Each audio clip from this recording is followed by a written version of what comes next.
Historia. Segundo grado. Bloque 2. Secuencia 18. La conquista espiritual. En la tierra como en el cielo. El proceso de evangelización, es decir, la enseñanza de la doctrina cristiana en la Nueva España, se realizó de manera gradual. Comenzó en el siglo XVI y finalizó a inicios del siglo XIX. Los religiosos trataron de desaparecer las creencias y prácticas religiosas de los indígenas para imponer la fe cristiana. De esta labor se encargaron los primeros frailes de las diversas órdenes religiosas, muchos de ellos humanistas y conocedores de diversas lenguas. ¿Cuáles fueron las principales estrategias de evangelización y qué respuesta obtuvieron de los indígenas? Veámoslo. Luego de la conquista de México Tenochtitlan, comenzó la llegada masiva de grupos religiosos de diversas órdenes mendicantes. En 1523 llegaron 3 franciscanos a la Nueva España a iniciar la misión evangelizadora. Y en 1524 arribaron 12 frailes más de la misma orden. 2 años más tarde, en 1526, llegaron los dominicos, en 1533 los agustinos y en 1572 los jesuitas. Los frailes argumentaban que su objetivo era convertir a los naturales al cristianismo para salvar sus almas. Para los indígenas, esto implicaba cambiar a sus deidades por un solo Dios y modificar sus prácticas religiosas. Al inicio de la evangelización, los frailes se centraron en el estudio y aprendizaje de las lenguas indígenas y en la enseñanza del español y latín, por lo que generaron manuales y catecismos bilingües o multilingües.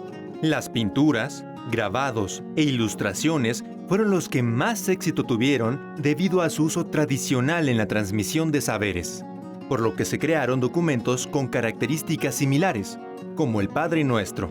También realizaron representaciones teatrales, composiciones musicales y otras prácticas artísticas. Para poder evangelizar, los frailes se apoyaron en los encomenderos y los caciques o señores que seguían gobernando.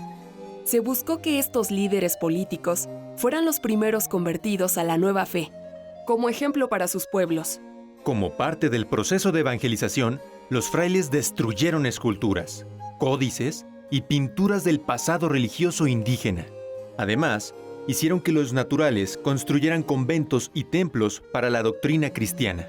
Estas edificaciones solían contar con un atrio, que era un gran patio que permitía congregar un gran número de personas y en el cual se construyeron capillas abiertas. En el atrio se oficiaban misas al aire libre y se realizaban talleres. Además, servía de cementerio. Durante la evangelización, muchos grupos indígenas se negaron a abandonar su religión y continuaron con algunas de sus prácticas.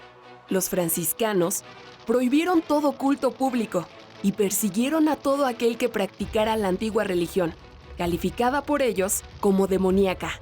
Para evitar el castigo, los naturales que quisieron continuar con sus prácticas ancestrales se vieron obligados a hacerlo en lugares apartados y secretos, como grutas o montañas. También tuvieron que esconder sus deidades y objetos sagrados a fin de resguardarlos. Además, tanto evangelizadores como indígenas se interesaron en adelantar o atrasar fechas de festividades cristianas, para hacerlas coincidir con las fiestas nativas. Con el paso del tiempo, esto dio origen a nuevas prácticas y festividades religiosas que se caracterizaron por fusionar elementos de las religiones mesoamericanas con el cristianismo. En 1571 se estableció formalmente en la Nueva España el Tribunal del Santo Oficio de la Inquisición, cuya tarea era vigilar y castigar la idolatría, procurando que las penas fueran más severas para los españoles que para los indígenas. Hacia los siglos XVII y XVIII, los castigos se recrudecieron. Aún así, no todas las prácticas de la antigua religión desaparecieron. Se fusionaron con el cristianismo. El proceso de evangelización no fue totalmente pacífico. Existió resistencia por parte de grupos indígenas que, a escondidas, siguieron con sus prácticas religiosas, en tanto que la Iglesia Católica recurrió a métodos de castigo. Todo ese proceso se prolongó durante siglos y propició el nacimiento de nuevas prácticas y festividades religiosas. En la actualidad, ¿qué elementos cristianos y prehispánicos puedes distinguir en las prácticas religiosas de tu comunidad?